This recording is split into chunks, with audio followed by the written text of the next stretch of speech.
Hello my dear friends and students. आज के इस चैप्टर में हमने अंग्रेजी के कुछ ऐसे वाक्यों को लिया है जिनमें दो दो वाक्य मिल करके एक बड़ा वाक्य बनाते हैं। तो इस तरह के वाक्यों में जब दो वाक्य या दो से अधिक वाक्य मिल करके एक बड़ा वाक्य बनाते हैं तो इस तरह के वाक्य में या तो कंपाउंड या तो कॉम्प्लेक्स तरह के वाक्य बनते हैं। हमने जिन वाक्यों को लिया है पहले इन वाक्यों के बारे में कुछ चर्चा कर लेते हैं। पहला वाक्य है यह वही जगह है जहां मैं पढ़ता था। दूसरा वाक्य है यह वही किताब है जिसको मैंने खरीदा। और तीसरा वाक्य है यह वही कलम है जिसे मैं पसंद करता हूं। और फिर चौथा वाक्य है यह वही आदमी है जिसको मैंने पीटा है। तो इन चार वाक्यों पर अगर आप बारीकी से गौर करेंगे तो देखेंगे कि यह कह रहा है पहला वाक्य यह वही जगह है जहां मैं पढ़ता था। तो चूंकि यह स्थान है, जगह है, तो जगह के लिए जब हम प्रयोग करेंगे तो जगह के लिए प्रयोग करने पर हम जहां के लिए WS से शुरू होने वाले क्वेश्चन वर्ड को रखेंगे। फिर ऐसे ही यह वही किताब है। अब यहाँ देखें यह किताब है और किताब निर्जीव चीज़ है, जो है किताब निर्जीव चीज़ है। तो इस निर्जीव चीज़ के लिए जिसको के लिए जो हम शब्द ले आएंगे वह वहाँ WS टाइप का वर्ड नहीं आएगा। हालांकि आ भी सकता है, जैसे किताब के लिए यहाँ तो हम दैट का प्रयोग करेंगे या तो WHICH विच का प्रयोग करेंगे। तो इस तरह का है। फिर अगर तीसरे वाक्य को देखें तो इसमें कलम है, यह वही कलम है जिसे मैं पसंद करता हूँ। तो यहाँ कलम जो है यह वस्तु है, एक थिंग है, निर्जीव चीज़ है। तो इसके लिए जिसे के लिए हम या तो दैट का प्रयोग करें या तो विच का प्रयोग करें, तो दोनों में से किसी एक का प्रयोग कर सकते हैं। अब यहाँ देखें यह चौथा वाक्य है यह वही आदमी है जिसको मैंने पीटा है। तो यहाँ चूँकि आदमी है, यह पर्सन है, यह सजीव प्राणी है, तो यहाँ जिसको के लिए हम जो है हुज WHOSE का प्रयोग करेंगे। तो जैसे जैसे हम 10 वाक्यों को आगे बढ़ाते जाएंगे वैसे वैसे आपको चीज़ें स्पष्ट होती जाएंगी। फिर भी सिंपल वे में थोड़ी सी स्ट्रक्चर की भी हम बात कर लेते हैं। जैसे यह वही जगह है, तो यहाँ जो जिन वाक्यों में वही आया है इस वही के लिए हम द का प्रयोग करते हैं। यह जो हमने लिखा है द THE द, तो द जब हम यूज़ कर देंगे इस प्रकार के वाक्यों में तो द का अर्थ होगा वही। और जैसा कि आप जानते हैं द का प्रयोग हम वही करते हैं जो जहाँ चीज़ें हमें निश्चित हो जाती हैं, क्योंकि यह डेफिनेट आर्टिकल के रूप में प्रयुक्त होता है। तो डेफिनेट आर्टिकल जो हमें निश्चित चीज़ हो जाती है, जो हमारी डेफिनेट चीज़ हो जाती है, उसके लिए हम द का प्रयोग करते हैं। और इस वाक्य में जगह हमारी क्या है, डेफिनेट है। कि कहने वाला यह कह रहा है कि यह वही जगह है, वही जगह है कि मतलब वही स्थान है, तो स्थान हमारा वहाँ डेफिनेट है, तो इसके लिए हम द का प्रयोग कर लेंगे। तो यह पहले होगा दिस। और वर्ब टू बी में हम जैसे वर्ब टू में या तो इज का प्रयोग करेंगे या तो आर का प्रयोग करेंगे या तो वाज या तो वर का प्रयोग कर लेंगे। तो यह वही स्थान है जहां मैं पढ़ता था। और फिर बाद के जो सेंटेंस होंगे, जिस तरह का सेंटेंस होगा, जिस टेंस का वाक्य होगा, हम उसको उसी रूप में रख लेंगे। तो अब हम एक एक करके इसको चीज़ को समझते हैं। तो वर्ब टू भी हो गया, द हो गया और थिंग हो गया। थिंग का मतलब थिंग की जगह, थिंग के लिए जो है जगह भी हो सकता है और कोई प्राणी भी हो सकता है, यानी सजीव या निर्जीव में कोई भी एक हो सकता है। उसके बाद हम WS टाइप इंट्रोगेटिव वर्ड्स को रख लेंगे और जिस तरह का आगे का वाक्य रहेगा उस तरह का वाक्य रख लेंगे। तो आइए एक एक वाक्य को शुरू करते हैं और इन वाक्यों के ट्रांसलेशन को हिंदी से इंग्लिश बनाने के बारे में हम समझते हैं। तो पहला वाक्य है यह वही जगह है, तो हम लिखेंगे वही, यह देश is the place. This is the place. This is the place, यह वही स्थान है। तो जगह के लिए यहाँ वेयर लिखेंगे। This is the place where मैं पढ़ता था, I read. This is the place where I read, मैं पढ़ता था। यह एक पास्ट इंडेफिनिट टेंस का वाक्य है, तो हम यहाँ क्रिया की सेकेंड फॉर्म लगा लेंगे। तो this is the place where I read. This is the place where I read. दूसरा वाक्य देखिए, यह वही किताब है जिसको मैंने खरीदा। यह वही किताब है जिसको मैंने खरीदा। तो यहाँ किताब निर्जीव चीज़ है, तो यह हम लिखेंगे हम दिस इज़ द, यहाँ भी द का प्रयोग करेंगे वही के लिए। This is the book, this is the book. अब यहाँ बुक निर्जीव चीज़ है, तो इसके लिए हम दैट या विच दोनों में से किसी का भी एक प्रयोग कर सकते हैं। दैट भी लिख सकते हैं, तो दैट और फिर हो जाएगा आई मैंने, और बाई खरीदना, और बाई का सेकंड फॉर्म हो जाएगा बाट, क्योंकि यह वाक्य जो है पास्ट इंडेफिनिट का है।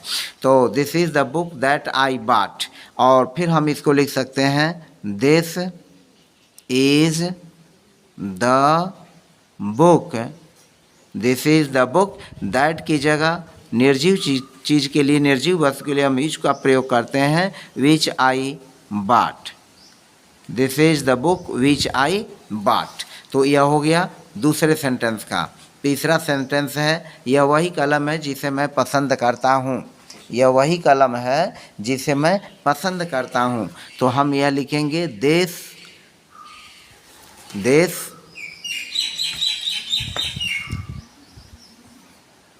यह हो गया this is the pen, this is the pen. अब यहाँ पेन निर्जीव चीज़ है, तो हम दैट या विच किसी एक का प्रयोग कर लेंगे। That, this is the pen, this is the pen that I, this is the pen that I, और यह आई मैं पसंद करता हूँ, प्रेजेंट इंडेफिनिट है जिसे, तो आई लाइक हो गया। This is the pen that I like, तो पेन के लिए हमने दैट का प्रयोग कर लिया, यहाँ बुक के लिए हमने दैट का प्रयोग कर लिया, और यहाँ प्लेस के लिए हमने वेयर का प्रयोग कर लिया। तो इस तरह से जो है, इस प्रकार के सेंटेंसेस का अनुवाद इस तरह से हम बनाते हैं। यह वही कलम है, this is the pen that I like, या हम इसको ऐसे भी लिख सकते हैं this is the pen which I like, this is the pen which I like. फिर चलिए, यह वही आदमी है जिसको मैंने पीटा है। तो अब इस वाक्य को देखें, तो यह वही आदमी है, यह वही आदमी है, तो हम इसको लिखेंगे this is the man, this is the man. अब यहाँ द मैन है, और द मैन के बाद जो है आया है जिसको, तो इस यह आदमी के लिए हम जिसको शब्द का प्रयोग करेंगे, तो यहाँ हो जाएगा WHOM, whom. This is the man whom I मैंने पीटा है, तो यह प्रेजेंट परफेक्ट टेंस का वाक्य है। तो I have beaten, I have beaten, I have beaten. This is the man whom I have beaten. This is the man whom I have beaten, जिसको मैंने पीटा है। अगर यहाँ जिसको की जगह जिसे रहे तब भी हम होम का ही प्रयोग करेंगे। तो this is the man whom I have beaten. अब यहाँ पर देखें, सेंटेंस वही है, लेकिन जो है यहाँ पर अनुवाद यानी हिंदी से इंग्लिश बनाने का ढर्रा अलग होगा। यह वही आदमी है, this is the man, this is the man, this is the man. अब यह कह रहा जिसने, तो आदमी के लिए यहाँ आदमी के संदर्भ में जिसने है, तो यानी आदमी और जिसने यहाँ दोनों व्यक्ति यही हैं। तो यहाँ यह वही आदमी है जिसने मेरी मदद की। तो जिसने मेरी मदद की, तो जिसने मेरी मदद की, तो मेरी मदद की में यहाँ वाक्य का सब्जेक्ट नहीं है, यहाँ वाक्य का सब्जेक्ट नहीं है। तो जिसने के लिए जब सब्जेक्ट ना हो तो हम वहाँ हु का प्रयोग कर लेते हैं, तो यह हो जाता है हु। तो this is the man who, और उसके बाद मदद की, हु हेल्प्ड, और उसके बाद यह ऑब्जेक्ट के रूप में मी हो जाएगा। This is the man who helped me, this is the man who helped me, यह वही आदमी है जिसने मेरी मदद की। अब यहाँ वर्ब है, वर्ब के पहले इसका सब्जेक्ट जो है सब्जेक्ट के रूप में यह हु ही आएगा। तो this is the man who helped me, क्योंकि सब्जेक्ट के स्थान पर जब हम इंट्रोगेटिव वर्ड का प्रयोग करते हैं और वह सब्जेक्ट न हो तो हु का प्रयोग होता है। तो आदमी का संबंध जिसने से है तो यह हो जाएगा सब्जेक्ट के लिए हु। तो this is the man who helped me. अब अगला वाक्य देखें। अगला वाक्य, यह वही आदमी है जिसकी कलम खो गई। यह वही आदमी है जिसकी कलम खो गई। तो यहाँ भी होगा this is the man, this is the man. अब यहाँ आदमी और जिसका, तो के कलम किसकी खोई है? आदमी की खोई है। तो आदमी की कलम खोई है तो यहाँ पोजीशन की बात हो गई, यहाँ अधिकार की बात हो गई, संबंध की बात हो गई। यानी कलम का संबंध जो है जिसकी कलम यानी कलम का संबंध व्यक्ति से है। तो जब पोजीशन की बात आ जाती है तो उस केस में हम यहाँ जिसकी कलम तो हुज पेन हो जाएगा, हुज पेन। तो this is the man whose pen, यह वही आदमी है जिसकी कलम, हुज पेन, जिसकी कलम खो गई, हुज पेन वाज लास्ट। यह पैसिव वॉइस में बन जाएगा whose pen was lost. This is the man whose pen was lost, यह वही आदमी है जिसकी कलम खो गई।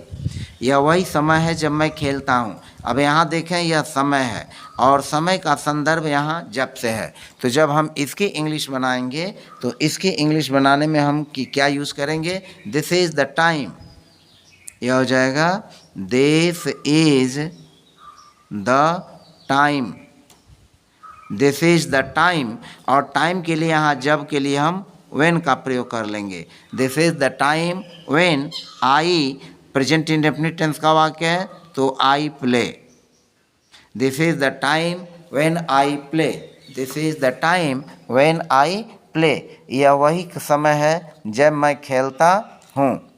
नेक्स्ट सेंटेंस है, यही कारण है कि मैं नहीं आया, यही कारण है कि मैं नहीं आया। अब इसके लिए लिखेंगे दिस इज वाई, यही कारण है, दिस इज वाई, यही कारण है कि, दिस इज वाई। अब यहाँ की के लिए हम दैट का प्रयोग नहीं करेंगे, यही कारण है कि, इसके लिए हमारा हो गया दिस इज वाई, यही कारण है कि, दिस इज वाई। और फिर मैं नहीं आया, पास्ट इंडेफिनिट का यह नेगेटिव सेंटेंस है तो आई डिड नॉट कम, इसको बना लेंगे I did not come. This is why I did not come, this is why I did not come, यही कारण है कि मैं नहीं आया।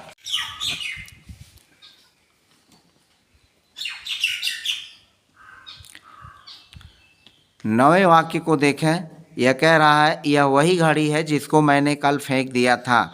तो यह वही घड़ी है, यहाँ घड़ी जो है निर्जीव चीज़ है तो यह एक वस्तु है, तो हम लिखेंगे दिस इज़ द वॉच, यह वही घड़ी है, this is the watch, watch के पहले द लगाएंगे तो दिस इज़ द वॉच। और चूंकि वॉच घड़ी निर्जीव चीज़ है तो इसके लिए हम विच या दैट किसी एक का प्रयोग कर लेंगे। तो this is the watch which I, मैंने कल फेंक दिया था, तो जिसे मैंने कल फेंक दिया था तो I had throne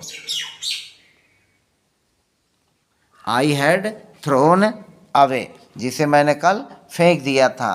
I had throne, जिसे मैंने फेंक दिया था, आई हैड थ्रोन। यह वही शहर है, यहाँ जो है अगला वाक्य है, यह वही शहर है जहाँ मैं आया करता था। तो यह हो जाएगा this is the city, this is the city. अब चूंकि शहर स्थान है तो यह हो जाएगा where, this is the city here मैं आया करता था तो I would come, this is the city where I would come, this is the city where I would come. तो इस तरह से मैंने 10 सेंटेंसेस के माध्यम से आपको इस तरह के वाक्यों का हिंदी से इंग्लिश ट्रांसलेट करने के बारे में बताया। इसी तरह के आप अन्य सेंटेंसेस को अपनी कॉपी में लिख करके अभ्यास कर सकते हैं। तो फिलहाल आज की वीडियो में बस इतना ही। चलते चलते जो है रिक्वेस्ट है कि यदि आप मेरे चैनल पर नए हैं तो चैनल को like, subscribe, press bell icon करना न भूलें और वीडियो को बिना स्किप किए हुए देखें। धन्यवाद।